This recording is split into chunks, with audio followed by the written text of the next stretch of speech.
Hey there and welcome to Life Lift. My name is Jennifer Curtay and today I want to talk to you about empathy.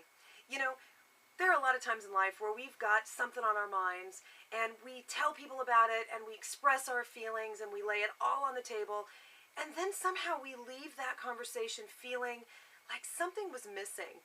Something didn't get validated. It felt like all they wanted to do was fix our problem, or they didn't really listen to our true feelings, or somehow they turned everything around and it became about them and their experience, and you're left feeling, frankly, empty. Well, the reason this happens is because a lot of us have not been taught how to truly act with empathy. We haven't been taught how to listen and support and help other people through their struggles by making them the most important person in our life at that moment. Instead, what we have been taught is how to fix, how to change, how to somehow manipulate a situation. The truth is, what we need when we're in this emotional state is for somebody to care, to support, to listen, and to validate how we're feeling. That means they have to let go of their own ego and get outside of their own thoughts of how they believe it should be, or how it could have been, or what we should have done differently. The truth is, most people just want that validation. I just want an ear. I just want somebody to care. I just want somebody to feel and tell me that they understand, that they're concerned, that they're worried, or they're mad with me, whatever it might be. The way I say it is, I just want poor babies. I just want poor babies right now. I don't want this to be fixed. I don't want this to be changed. I just want poor babies. And that is an act of empathy. You know, you can practice empathy just about anywhere you are, whether it's with your family and friends, or maybe it's in the workplace. A lot of times people are complaining and angry about a process, and what we do immediately is go into fix-it mode, effectiveness mode, instead of just allowing that person at that moment to feel their emotion, to experience all that comes with that particular process. We don't have to fix everything. You know, you can also start acting upon this empathy in your communities.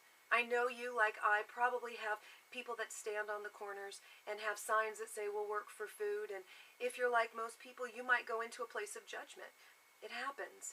I've heard people say before, that guy makes more than I do every day. I've heard other people say, I wish they'd get off that corner because they're making our community look bad. You know, until you've walked a mile in someone's shoes, until you actually know that feeling of humiliation and degradation, we are in no position to stand in judgment of anybody. All they're looking for at that moment is help. It's human dignity that they're reaching out for, not your money. The money is certainly going to allow them to live, but what they want is dignity, to be able to eat, to be able to function, to be able to get through the next day.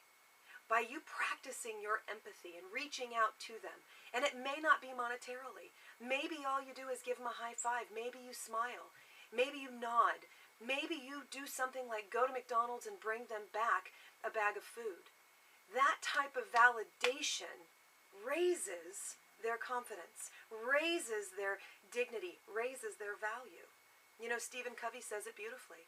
He says we all have an emotional bank account. And when we interact with people, we have the choice of either depositing into their emotional bank account and making them more valuable, or withdrawing from that bank account and taking away their value. I want you to think every day about how you can add in to other people's emotional bank accounts. I want you to think about, how can I acknowledge someone else? How can I validate who they are and what they're feeling in this moment? How can I take myself out of the equation and stop trying to fix and stop trying to judge? How can I just do what is on a human level most important right now, which is put them in a position to feel their own pain, to go through the motions of experiencing what they're feeling, and allow myself to support and validate and accept where they're at. You know, I think the movie Avatar said it beautifully when they said, upon each person interacting and meeting, they would say, I see you.